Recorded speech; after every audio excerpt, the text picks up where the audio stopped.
우리 앞뒤 사람에 인사합니다. 주님의 이름으로 선하고 축복합니다. 우리 정, 우리 정성경 원장님이 멀리 체코에서 왔습니다. 네. 우리 축복 한번 할까요? 손을 내밀어서 주님의 이름으로 사랑하고 축복합니다.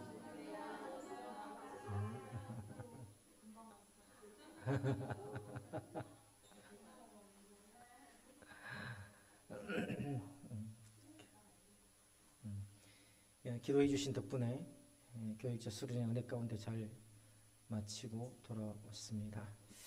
감사합니다. 우리에게 이러한 시간을 주시고 또한 위에서 기도해 주시고 배려해 주셔서 감사합니다. 더욱더 우리 교육자들이 한 마음이 되어서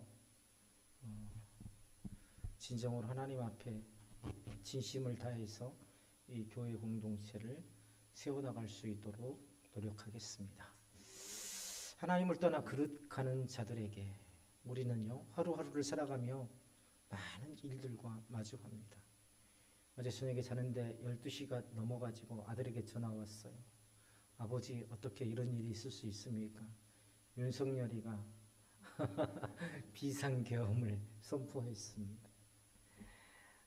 사실은 저는 비상계엄이 얼마나 무서운지 알거든요. 왜냐하면 대부분의 사람들은 비상계엄하면 그냥 군인들이 치안을 유지하는 정도로만 생각하는데요. 비상계엄 안에서는요, 이 예고 없이 체포할 수 있고 말 안 듣는 자는 발포할 수 있고, 광주 민주화 운동 때 저는 광주에가 있었지 않습니까? 그래서 그 소총에 착검을 해서 칼로 찌르고 총으로 쏘며 했던 그런 전쟁과 사륙의 현장들을 그 계엄하에서 직접 경험을 했기 때문에 그야말로 어제 그 비상계엄이 선포됐다는 소리를 듣고 패닉에 빠졌었어요. 밤새 잠을 못 자고 4시 반 계엄이 해제될 때까지도 정말 계속 뉴스를 보면서 밤을 지새웠는데 저희 아내도 그랬다고 하더라고요. 참 자고 일어나면 어떻게 하룻밤 사이에 이렇게 일이 일어날 수 있는지 지금도 믿겨지지가 않습니다. 어떻게 후진국에서나 있을 법한 그런 일들이 지금 2024년 대한민국에서 일어날 수 있는지. 주가가 폭락하고 환율이 엄청나게 뛰었습니다. 국가 신용도가 어마어마하게 하락했습니다. 이것을 회복하기까지 정말 얼마나 많은 시간이 걸릴지 우리는 알 수 없습니다.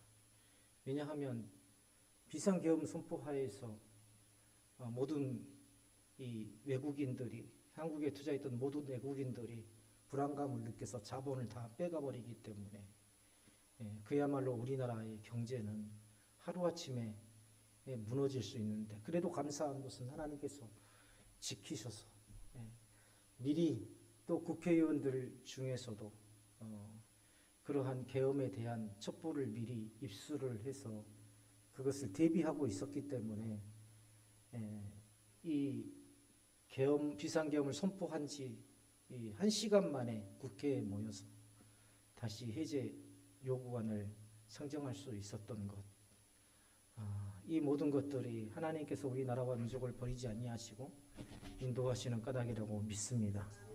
이처럼 살아가면서 수많은 일들을 마주하죠. 일터에서의 고민, 가정에서의 책임, 친구와의 관계, 그리고 미래에 대한 걱정까지.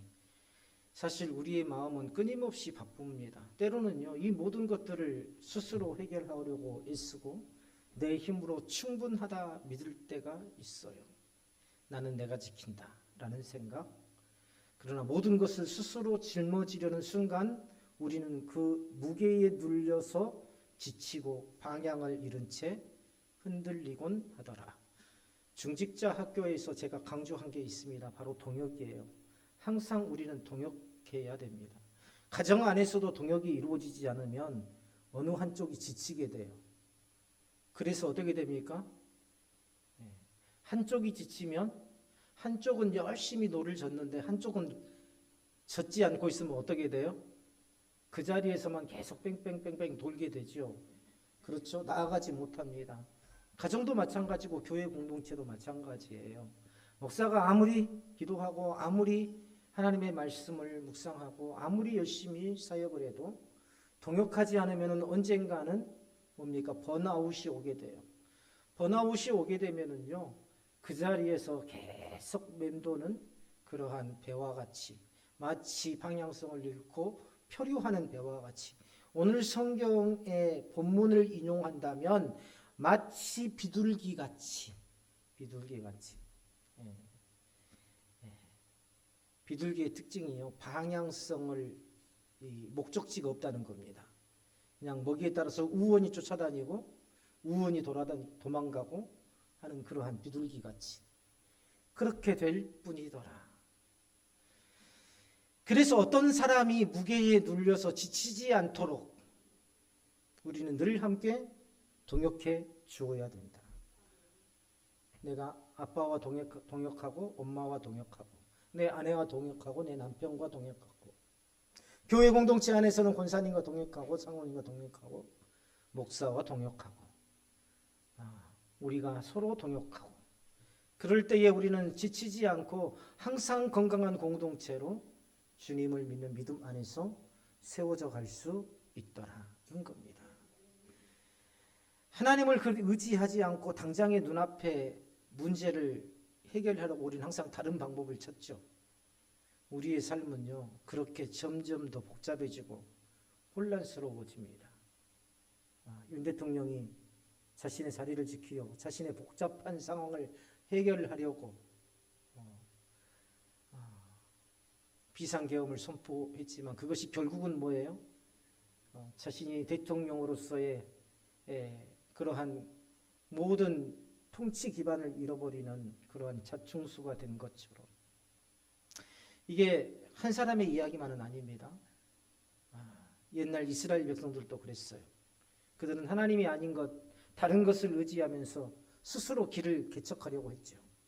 내 인생은 내 것, 내가 가는 길이 곧 진리고 내가 가는 길이 곧 맞는 길이야. 하나님께서 그들을 인도하시고 하나님께서 그들에게 복을 주셨지만 그 은혜를 잊고 자신들만의 힘으로 살아가려고 했습니다. 우리의 삶도 이와 다르지 않죠. 문제가 생길 때 우리는 하나님께 나아가기보다는 세상의 기준과 자신의 방법을 먼저 의지하곤 합니다. 지난 시간에도 말했지만 2024년 한 해 동안 돌아보세요. 과연 우리가 목적했고 우리가 가려 했던 그 모든 방향이 잘 맞아떨어지는지 보세요. 모든 것들이 다 누가 하셨어요? 우리가 예측하지 못한 방법으로 하나님께서 이루신 일이라는 것을 우리는 올 한 해 동안에 경험했습니다.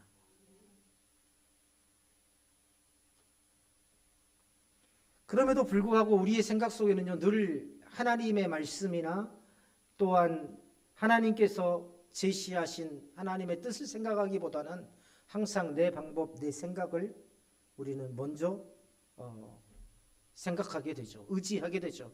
그러나 그러한 삶은 결국 우리를 지치게 하고 더 큰 혼란 속으로 밀어넣더라는 것입니다. 오늘 본문은요, 그런 우리에게 진지한 물음을 던져주고 있어요. 어떤 물음입니까? 당신은 지금 하나님을 떠나서 어디로 가고 있느냐는 거예요. 당신이 있는 자리는 지금 어떤 자리냐는 것입니다. 또 우리는 스스로에게 물어봐야 됩니다. 내가 지금 있는 자리는 과연 어떤 자리인가? 모든 것을 다 잃어버리고 껍데기만 있는 자리인가? 정말 내가 하나님을 믿는 그 믿음 안에 서 있는가? 여기에 계신 나이가 지긋하신 분들은 아마 아실 겁니다. 인생의 선배들이기 때문에 인생은 결코 내 마음대로 사라지지 않는다는 것 말입니다. 결국에는 어때요?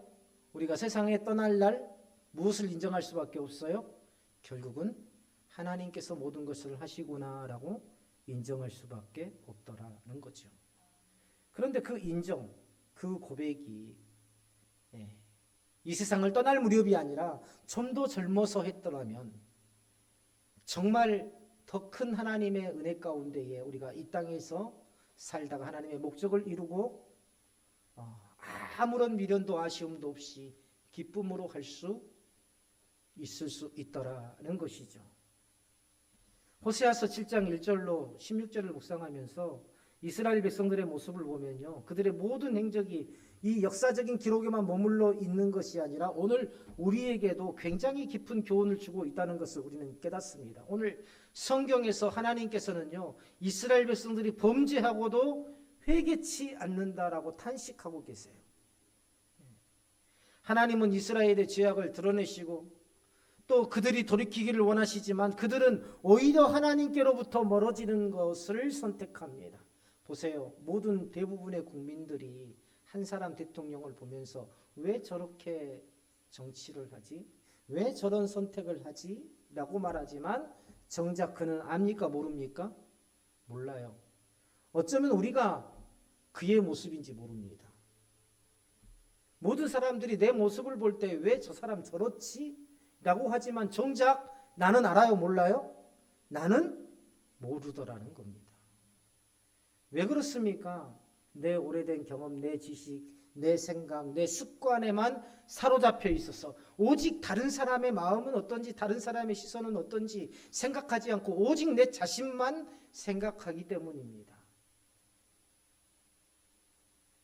누군가 나에게 쓴소리를 한다면 참 고맙게 받아들여야 되는데 오히려 배척하고 싫어하고, 왜 대통령이 그런 사람이 됐습니까? 그 사람의 인성이 원래부터 나쁠까요? 저는 그렇지 않다고 생각합니다. 그래도요, 남들은 공부 못해서 구수해가지고 사법고시 합격했다고 이야기하지만, 그래서 구수했다고 하지만 한편으로 볼 때는요, 포기하지 않고 끈질기게 도전해서 승리를 거머쥔 사람이잖아요. 그렇죠?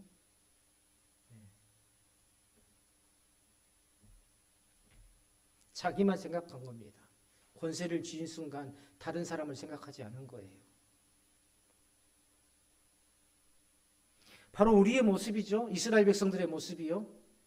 하나님 앞에 범죄하고도 자기 자신을 돌아보지 않는, 하나님은 이스라엘의 죄악을 드러내시고 그들이 돌이키기를 원하시지만 오히려 하나님께로부터 멀어지는 길을 선택합니다.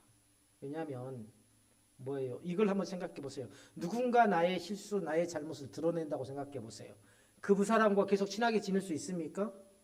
불편하거든요. 그 사람하고 같이 지내는 거. 그 사람하고 마주치는 것이 불편하거든요. 그래서 어떻게 해요? 그 사람하고 점점 멀어집니다. 회개의 시작은요, 죄를 드러낸 것에서부터 시작됩니다. 심판의 시작도, 회복의 시작도 죄를 드러내는 것에서부터 시작됩니다.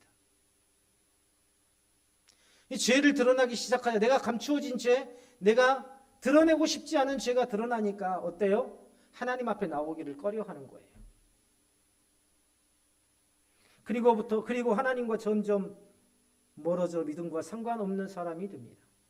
하나님을 떠난 이스라엘의 모습을요, 마치 고열로 불타는 화덕과 같다고 이 호세아 선지자는 비유하고 있습니다. 잠시 방치하면요, 불길이 어떻게 됩니까?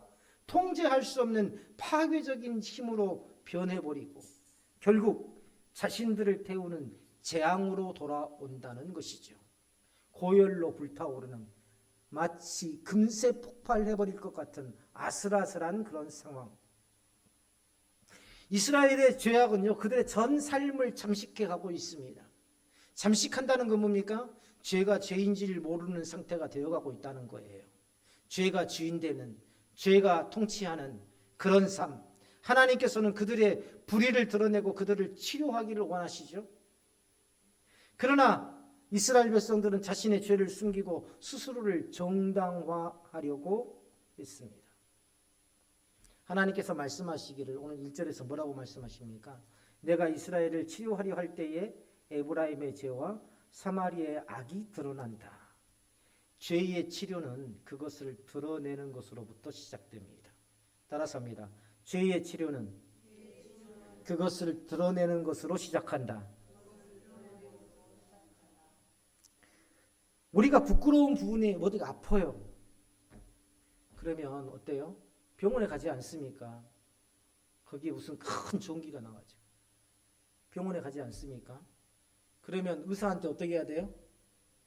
보여야 됩니다. 그것을 보이지 않고서는 치료할 수가 없어요.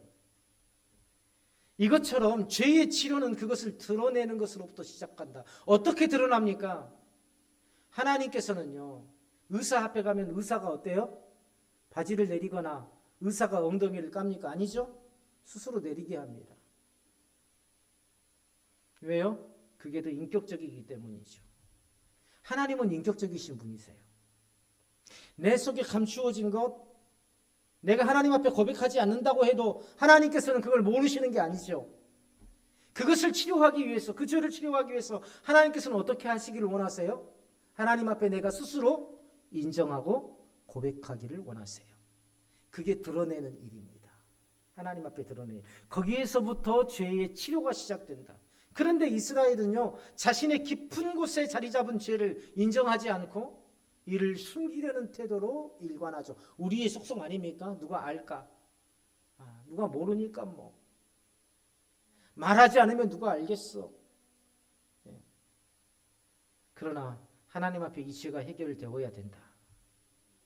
마치 심각한 병에 걸린 환자가 진단을 거부하고 치료를 받지 않으려는 것처럼 죄악은 인간의 마음을 오염시키는 불길과 같다고 했습니다. 걷잡을 수 없죠. 방치된 불은 화덕을 태우고 주변을 모두 삼켜버립니다. 오늘 성경에서 이스라엘 백성을 뭐라고 비유하고 있습니까? 4절에 보면 달궈진 화덕이라. 달궈진 화덕. 달궈진 화덕은요, 어때요? 빨갑니다. 그 자체로. 그 안에다가 무엇이 넣어도 전부 다 타버리고 녹아버리죠. 죄악은요, 그들의 마음속에서 계속 타오르고 그들 자신과 그들의 공동체를 파괴했어요. 8절에도 보면 뭡니까? 뒤집지 않는 전병이라. 겉으로는 괜찮은 것 같아요. 그런데 어때요? 밑에는요, 새카맣게 타들어가고 있는 겁니다. 먹습니까? 못 먹습니까? 못 먹어요. 그건.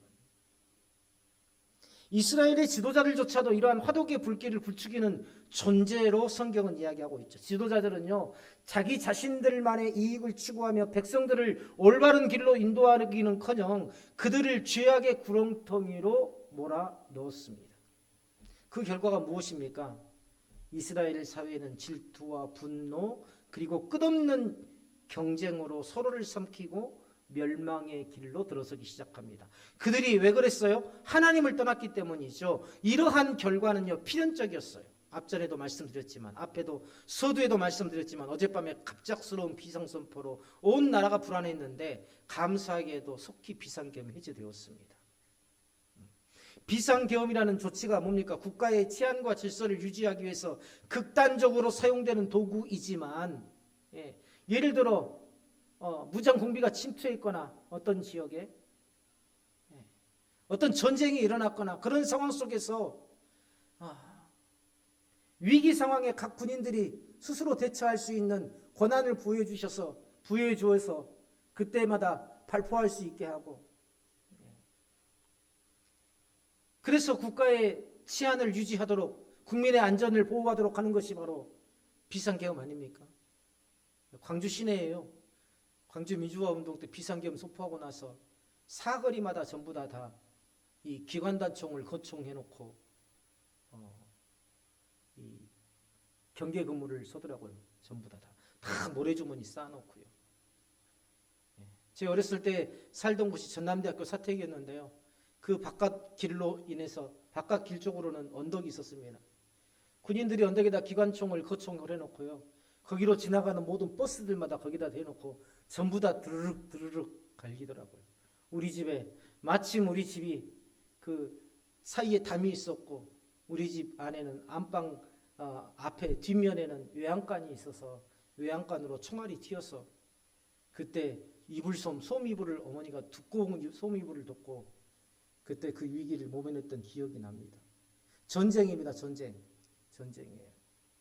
그냥 군인들이 철모 쓰고 그냥 경계근무 서는 그런 게 비상계엄이 아니에요. 어제도 전부 다 체포조를 만들어서 전부 다 불시에 체포하려고 자택을 기습했다고 하지 않았습니까?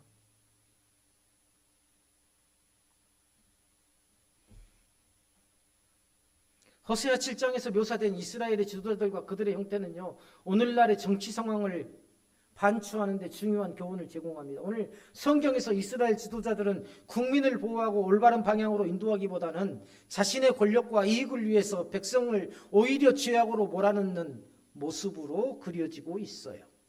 마찬가지로 오늘 정치적 결정도 국민의 안전과 복지를 위해서 이루어져야 하지만 어때요? 그렇게 됐나요? 지도자나 특정 집단의 이익을 극대화하기 위해서 오히려 그 권력이 변질돼 가지 않습니까? 그 결과 어때요? 사회의 불신과 분열로 이어질 수밖에 없더라. 때는 이때다 그러고 나는 윤 대통령의 계엄을 지지합니다라는 그런 사람들도 생기고요. 비상계엄과 같은 중대한 조치는요, 국민들에게 위기감을 조성하고 억압적인 분위기를 조성할 가능성이 있습니다. 오늘 성경에서 뭐라고 합니까? 그들이 하나님을 떠났기 때문에 이러한 결과는 필연적이었다. 이런 혼란함은 어떤 특정한 사람에 의해서 온 나라가 위기에 처하는 이런 상황은 그 사람의 잘못도 있지만 뭐예요? 이스라엘 백성들이 하나님을 떠났기 때문에 이러한 결과는 필연적이다라고 성경은 이야기하고 있습니다. 하나님의 공의와 사랑을 기준으로 삼지 않고 점쟁이를 기준으로 삼고 사악한 우상을 기준으로 삼고 돈을 기준으로 삼고 뉴스를 듣다 보면 정말 박탈감이 들어요. 정말 평생을 일해도 벌지 못한 돈들이 공천 대가로 몇십억씩 왔다 갔다 하고 말이죠. 권력이 뭐길래 수십억씩을 주고 그렇게 쥐려고 하는 걸까요? 저 같으면 권력 안 얻고 그 돈으로 편히 살 것 같은데요. 참 권력이라는 게 무서운 것 같습니다.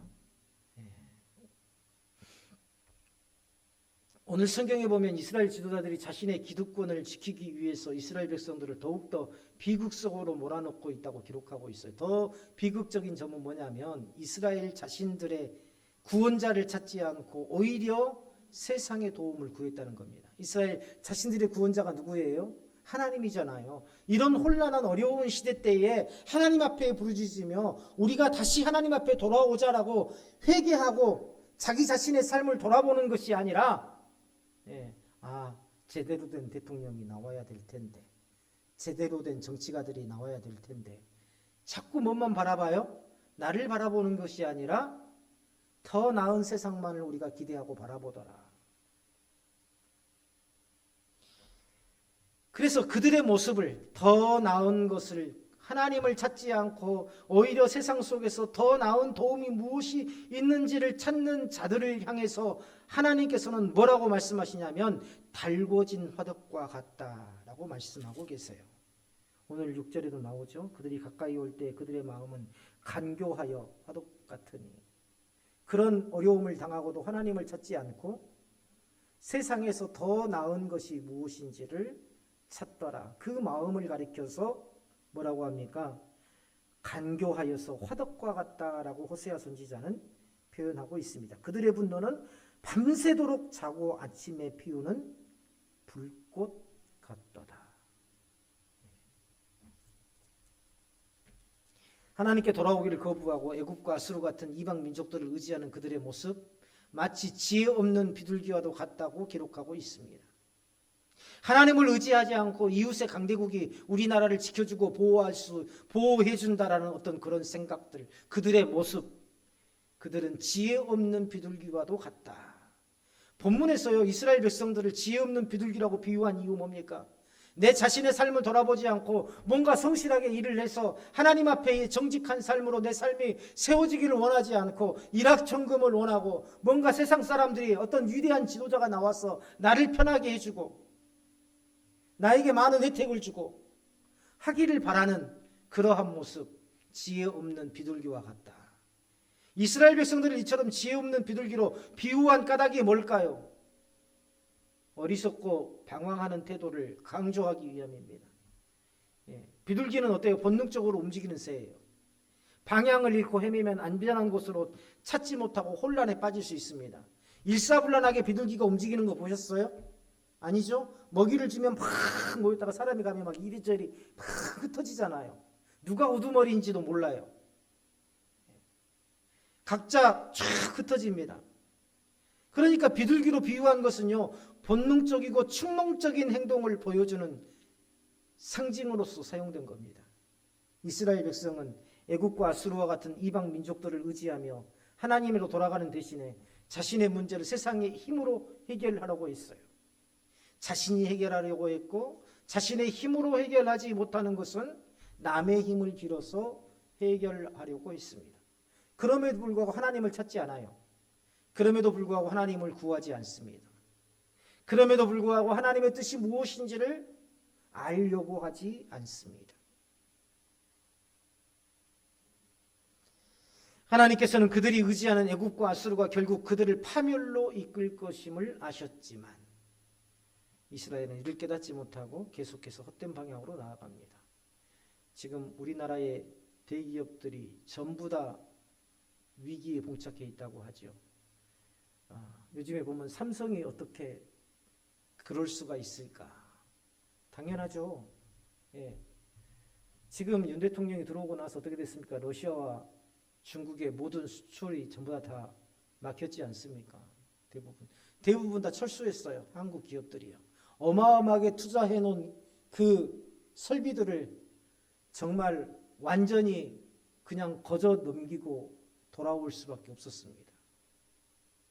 그리고 나서 우리의 영원한 우방인 혈맹인 미국이 우리를 붙들어 줄 줄 알았는데 미국이 뭐라고 했습니까?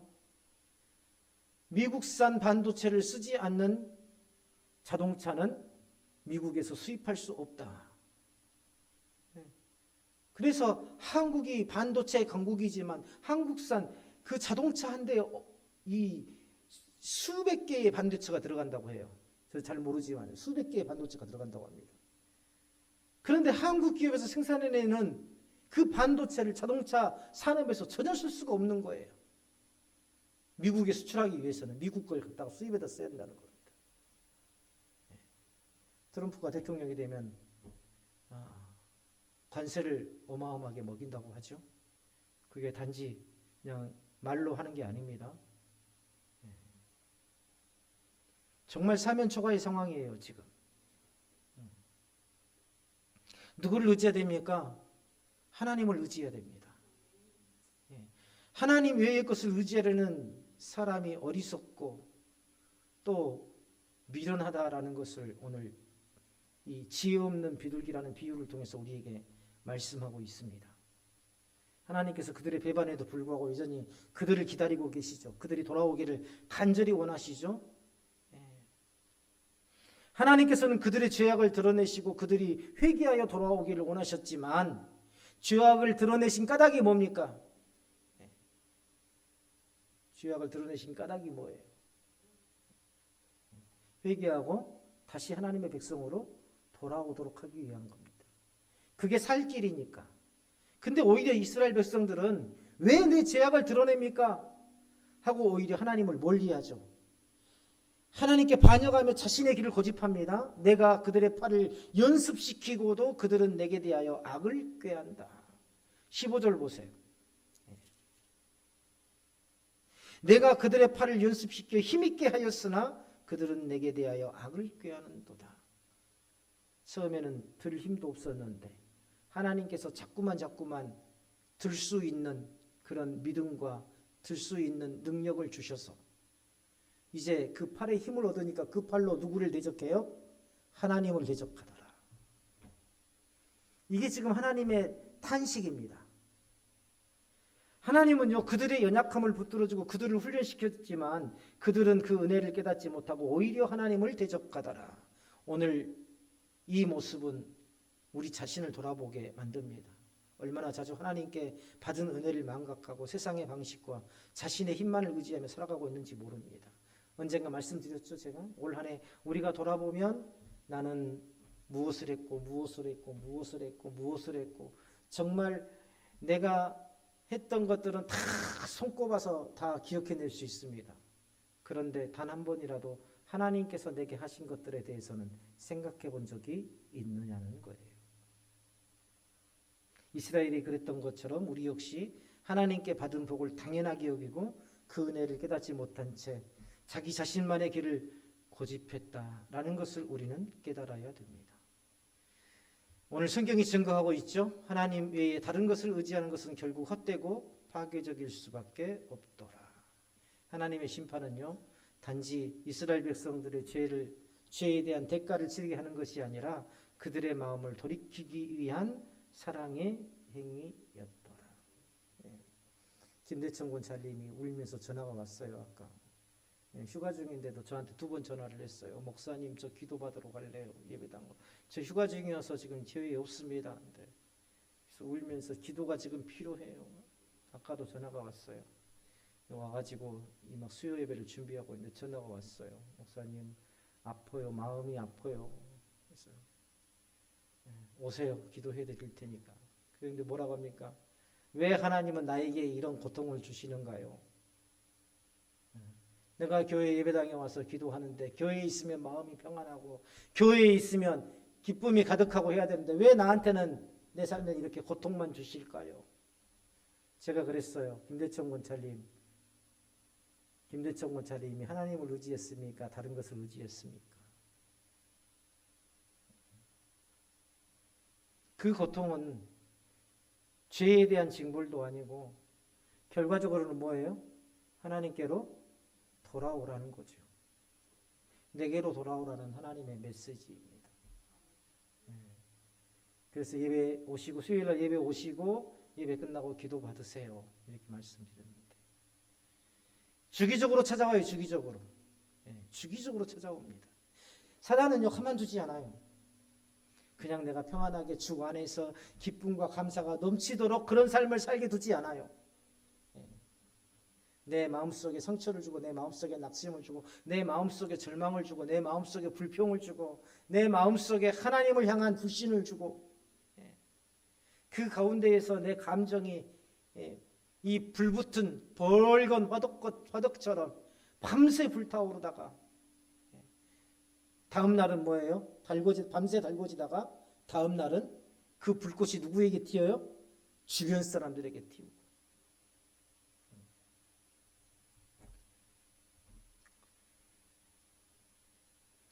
오늘 호세아 7장은요. 그 모든 것들이 다 어디로부터 시작된다는 겁니까? 하나님을 떠난 삶에서부터 시작된다라고 지금 이야기하고 있잖아요. 하나님께서는 이스라엘의 배반과 죄악에도 불구하고 여전히 그들을 사랑하시고 그들이 돌아오기를 기다리십니다.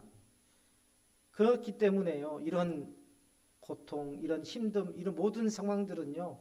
회복과 구원을 위한 하나님의 초청입니다. 나는 예배 드렸는데 나는 그래도 교회에 가면 빈손으로 가지 않고 항상 헌금도 드렸는데 나는 새벽 예배 드렸는데 왜 하나님은 나를 이렇게 미워하시고 나에게 이 고통을 주실까? 나는 모르죠. 나는 내 자신을 몰라요. 내가 거울을 보고 나서야 비로소 내 얼굴에 뭐가 묻었는지를 보듯이 내가 말씀 앞에 서지 않으면 결코 내 자신을 객관적으로 볼 수 없더라는 겁니다. 이 말씀은 영적인 거울입니다. 육체의 거울은 항상 들고 다니면서 핸드백에다 놓고 다니고 책상 위에다 놓고 항상 육체의 거울은 내가 들고 다니면서 보면서도 영적인 거울은 어떻게 하고 있나요? 보고 있나요? 보지 않으면 내 자신을 객관적으로 볼 수 없더라. 이스라엘이 하나님을 떠나 세상의 도움을 구하며 멸망의 길로 나아갔던 것처럼 우리도 하나님을 떠날 때 같은 길을 걷게 될 것입니다. 앞에 우리가 이야기했지만요. 어제 저녁 일만 해도 그래요. 얼마나 하나님께서 우리나라와 민족을 사랑하시는지를 알 수 있습니다. 다른 나라 같았으면 어때요? 일본이 놀랬다고 하죠. 일본이. 역시 한국은. 물론 이 계엄 선포가 되고 나서 세계적으로 신용도를 잃기는 했지만 그래도 일각에서는 뭐예요? 한국이니까 저런 것들이 가능하다는 겁니다. 한국이니까 대통령을 탄핵시키고 한국이니까 저런 비상계엄까지도 막아낼 수 있다라고 평가하고 있죠.